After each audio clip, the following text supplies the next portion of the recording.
Hey, what is going on? Welcome to the Raptors post-game reaction. I am your host, Toronto Yardy. Uh, Folks, Raptor fans, if you watch that game and you turn off the TV midway, probably after the third quarter or during the third quarter or even after the half, and said to yourself, yeah, Raptors are done. They're not coming back. They're down 20 plus points. Victor Wembanyama and the Spurs are going to get a win over the Raptors. Uh, you probably made the bad choice. Now, if you are a true fan and you stayed and watched that game, wherever you're watching it from, I congratulate you. Because I myself, I said to myself that there was no way that this Raptors team was going to come back. But here I was, sitting on my sofa, watching the game, and I see the Raptors chipping, getting it closer. The closer they got, and when it was 96-91 for the Spurs, that's when I told myself, I have a feeling that the Raptors are going to come back and win this game.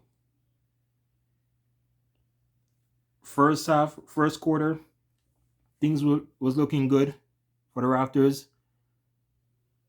But here come the Spurs going on a 13-2 run. I mean, Victor Wembanyama, the number one overall pick, he was getting in the paint. He was hitting threes, blocking shots. He was doing everything for the Spurs. I mean, there was even a play in that first quarter where Victor went for the three, and OG, he had the assignment of guarding him, but fouled him on the three.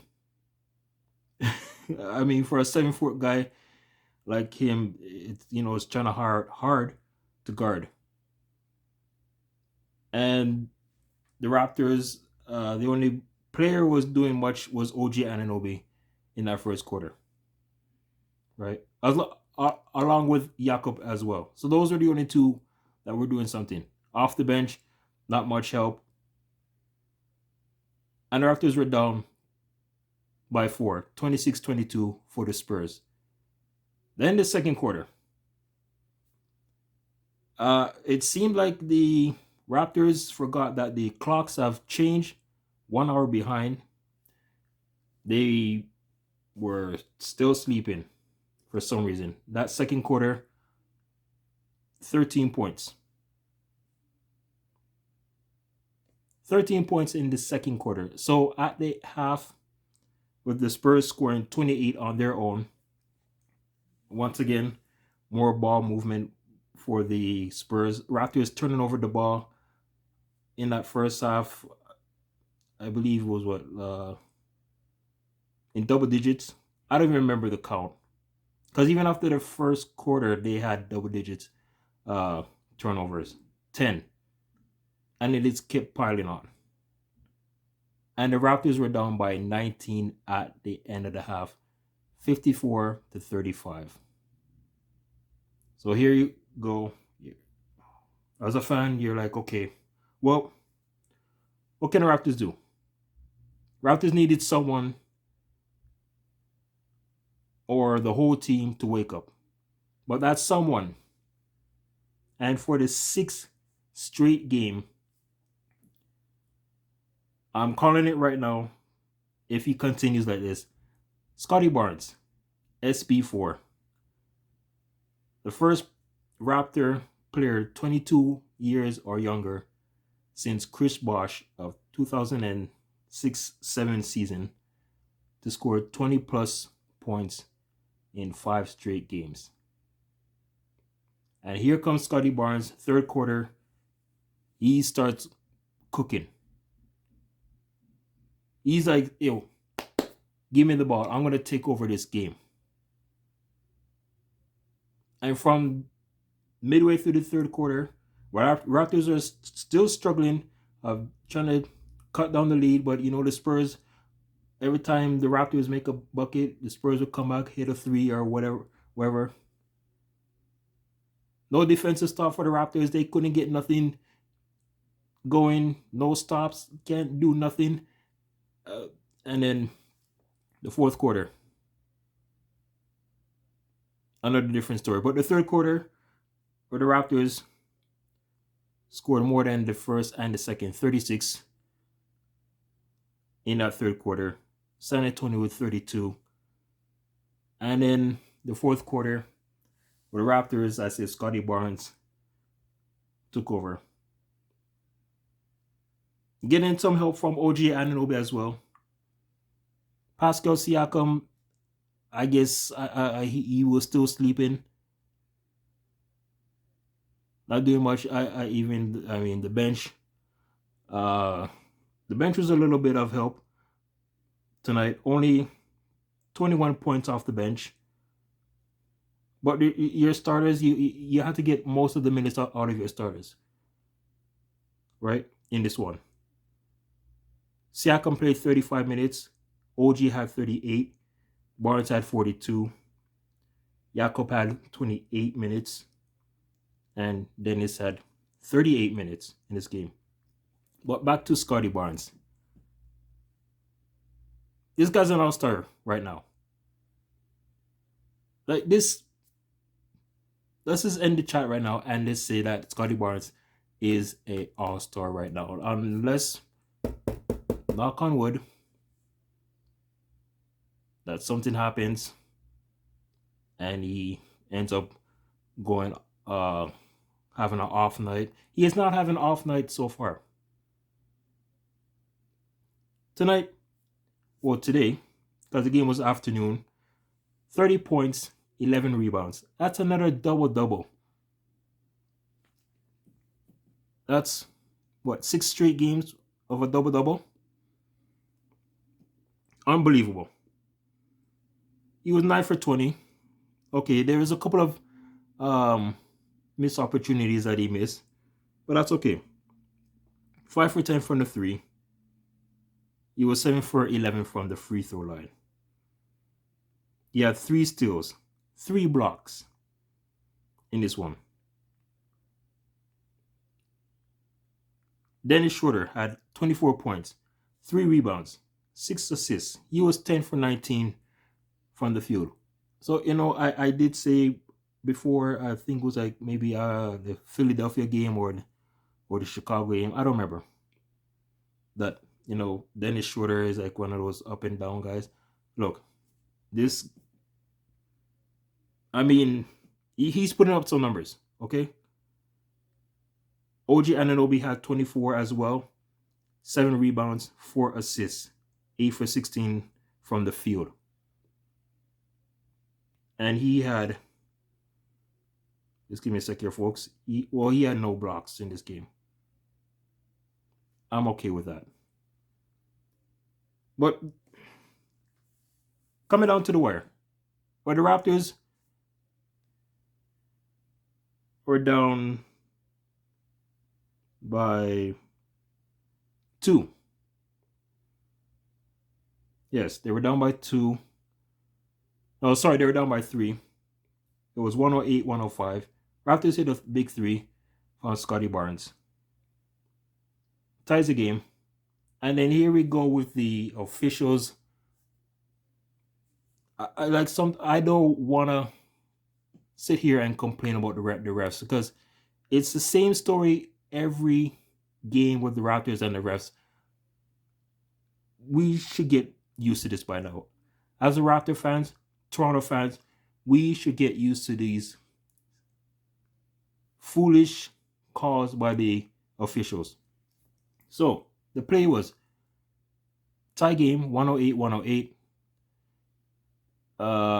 There was a jump ball. And during that jump ball, the ball was going out of bounds. Siakam was going after the ball. And a San Antonio player, I don't remember who it was. I think his name was So Chan, or maybe it was Johnson. I don't remember who it was. Went for the ball. The two of them went for the ball, and apparently it went out of bounds. It was San Antonio's ball, but some reason they called a foul on Pascal Siakam. Okay. Looking at the replay, there was no foul, but whatever. The ref said the Siakam illegally kicked the San Antonio player. I'm like, okay, if this game is gonna end like this, where the Raptors are gonna get screwed again, like in that game in Chicago, I'm just gonna lose it. So they give San Antonio the ball with 14 point whatever or seconds. The player for San Antonio, as I don't remember, like, because I was looking at something else, makes 2 free throws. It's 110-108 San Antonio. So here comes Dennis Schroder. Raptors do not call timeout. Darko says, go. Dennis Schroder dishes it, gets back the pass, goes for the win, misses. But here is OG Anunoby at the rim, at this there where he's supposed to be, gets the rebound, puts it back, and we're tied at 110-110. Then a few seconds after, the San Antonio Spurs call timeout to try to work a play for themselves to try to win the game. Inbound pass stolen from Scotty Barnes. And with 0.9 seconds, with the Raptors calling timeout, they get the ball. Scotty Barnes gets kind of a good look, but does not fall.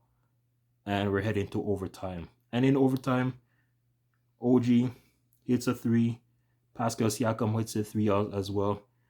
Jakob Poeltl gets a couple of buckets. And Scotty Barnes ends it at the free throw line to win the game 123-116. So crazy game. This game, as I said, I didn't know how I was gonna manage to do a blowout losing game like this.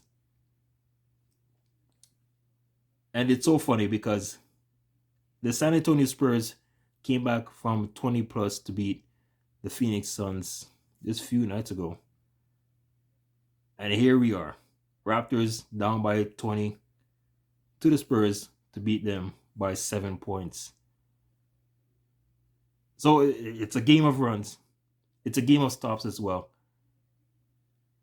And you can check this off the list for the Raptors as they go to 3-4 on the season. Amazing game. Okay. The team stats, I'm not going to really look at that team stats tonight because it was all over the place tonight. All over the place. The 3-ball shooting, 16 for 26 for the Raptors. 19 for 48. 16 for 26 with the free throw line. They shot 45% from the field, 44 for 97. But overall, this was a team win because at the beginning of this game, Raptors looked like in that second quarter, where I said they look like they forgot to change their clocks today. But they finally woke up in that fourth quarter to come back and get the win. So that's going to do with this post-game reaction, folks. Thank you all for watching. Next game will be in Dallas on Wednesday night to take on Luka Doncic and the Dallas Mavericks. Yeah. Oh. And if y'all wondering, Victor Wembanyama, he had 20 points, okay? Leading scorer for the Spurs was Johnson with 26. Zach Collins, he had a double-double with 21 and 11 rebounds. But who cares? Because I don't. Later, everybody. Have a great Sunday night, and I'll see you in the next video.